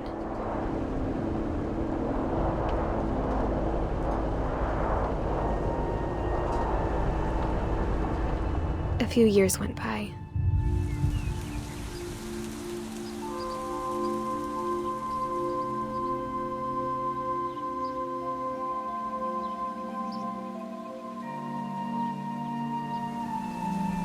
My mom didn't like to talk about it,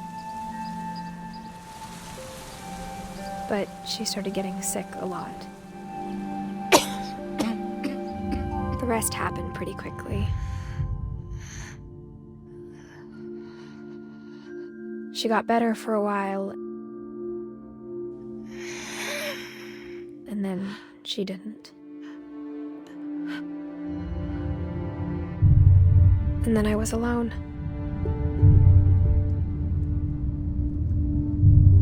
The last Finch left alive.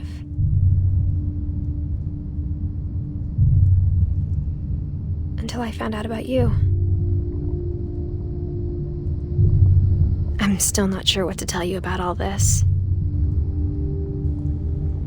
If we lived forever, maybe we'd have time to understand things. But as it is, I think the best we can do is try to open our eyes. And appreciate how strange and brief all of this is. This journal was supposed to be for you. But now I hope you'll never see it. I just want to meet you and tell you all these stories myself. But I guess if you're reading this now, things didn't work out that way.